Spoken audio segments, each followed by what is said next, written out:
episode of the Great Game Challenge. Today, we're going to be watching weirdest pregame rituals in NBA history by our favorite channel, Rebound! Rebound!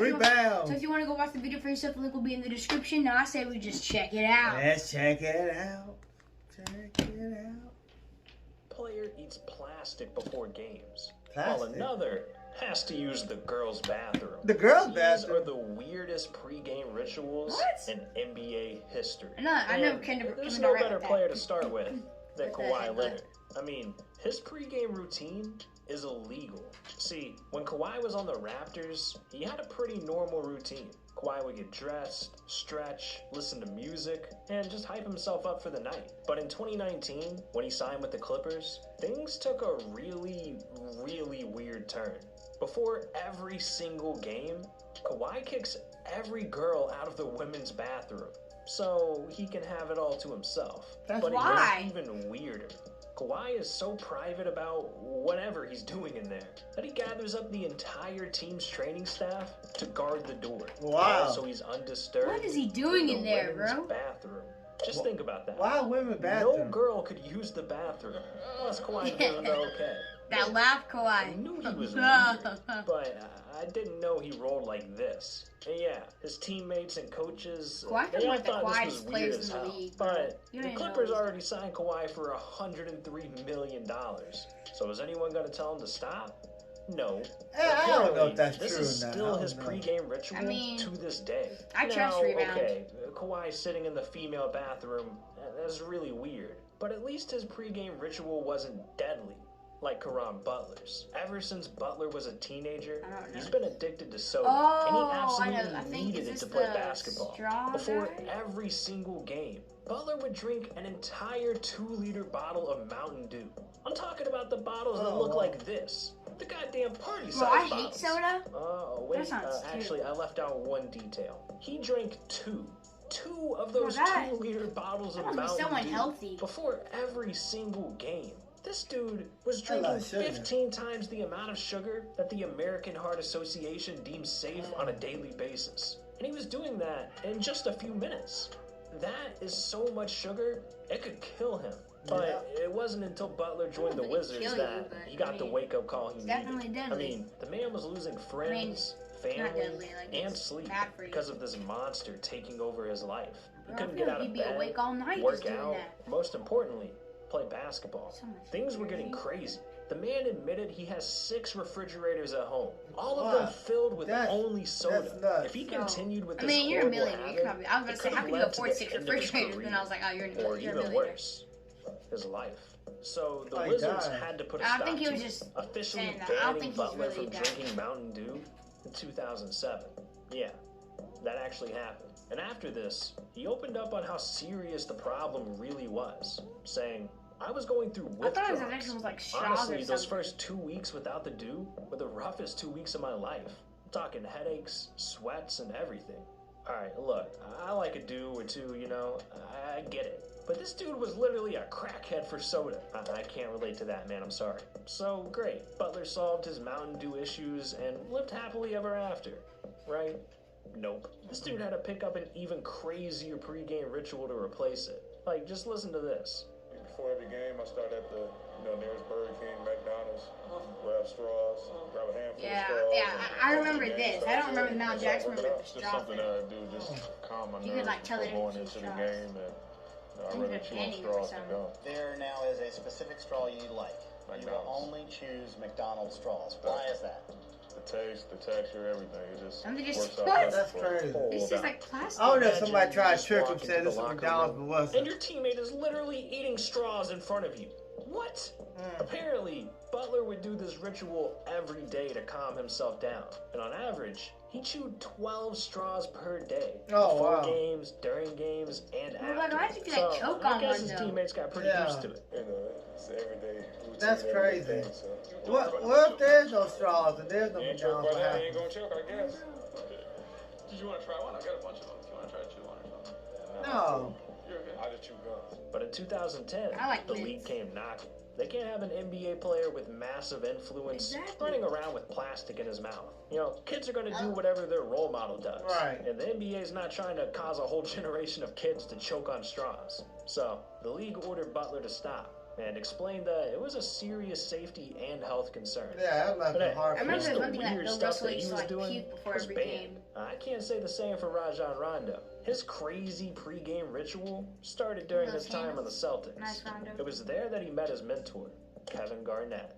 I remember Kevin took his Garnett with own that, rituals very, headbutt into very the goalpost. seriously. Like, just take a look at this. Yep. Yep, I remember that. I heard. This man is talking to himself and banging his head into the hoop. He getting Somehow, pumped up. Rondo saw this and But died. that thing's metal, He was a though. good Yeah, role model. Yeah, he trying to get He ready. was hurt, bro. He get hyped. Garnett told Rondo that pregame rituals can make or break a player. And when Garnett proved it by winning a championship, Rondo had no choice but to believe him. So Rondo started to brainstorm some pregame routines. Go for a jog? Nah. Do some push-ups? Nah. Listen to music? Nah. Rondo landed on one pregame ritual that everyone should be doing. He dropped a like and subscribe to the channel. Oh, That's man. Yeah, you heard him. Drop a like and subscribe to the channel. We're almost at 60 subscribers. Until you subscribe. So what are you doing? But not only did Rondo subscribe to Rebound, he also And admitted to Game Challenge. taking 5 individual showers before That's good. every single Dude. game. Wow. And this I know, but, routine like, is on a very I strict don't know how his schedule. water bill Each must be, shower is bro. separated by He's a 30 millionaire. minutes. I bet he- And his I bet- final I bet he shower has a clean has body. to come 45 Wow, minutes before shower. tip-off, or else he won't even show up. I know this sounds weird, but there's actually a pretty logical reason for this. Rondo carefully plans out his entire game plan and takes his notes on a notepad in the shower. I don't really understand how that ink works. just like What is he just taking notes on run a down? soggy notepad? Whatever. I'm not trying to see Rondo in the shower to find out. I guess if you're a germaphobe, Hey. 5 showers before a game is understandable, but peeling the skin off of your hands before every game like Monte Ellis, there's no way there's a logical reason for that, right? Well, back in 2008, when Monte was playing for the Warriors, he randomly started scoring 25 points per game, and no one understood why. But according to Monte, it came from his disturbing pregame ritual. See, that same year, Monte suffered an injury that changed his career forever, a torn ligament in his finger. And during his recovery, he started experimenting with all kinds of treatments. Rest, ice baths, cryotherapy, but none of it was working. Until one day, he started dipping his hands into some sticky white goo. Oh, like Monte has a hot hand even before he takes the court, thanks to an unusual pregame ritual that's all his own. Looks like, what is that? That's Looks like that wax or wax. glue. If you try it, it ain't gonna work for you. It's my magic. Only for me to do. When to warm my hands up. A few years ago, wonder if he made an I all-star. tore a ligament in my left ring finger. I mean, ever I don't think since, he I've did. just been I doing don't it, and remember. it's just I mean, became a most of it habit. all wasn't. I'm not sure what that stuff is, but someone please remind me not to dap this man up. Alright, but for real, Monte would dip his hands in wax, and then peel the layers off, which took all the dead skin from his hands. Apparently, Oh, he it's kinda liked like that it those smoothed out his fish skin, from, so he continued South to do this America. before every game for the rest of his career. And it's said that his hands are as smooth as a baby's bottom to this day. But as weird as that is, I think that's kinda Jason weird. Terry has Monte beat. Because Jason's routine wasn't that the guy that got dunked on by involved LeBron? sleeping with the I think opposing team. And it all started when he was in Right. college at Arizona. It was the night before Terry's national championship game. And he decided his skill alone wasn't going to be enough to win. So that night, he performed a ritual that no other player has ever done. And the night before each game, I sleep in the opposing team's game shorts. How you get the game This shorts? man sleeping with the other team's shorts?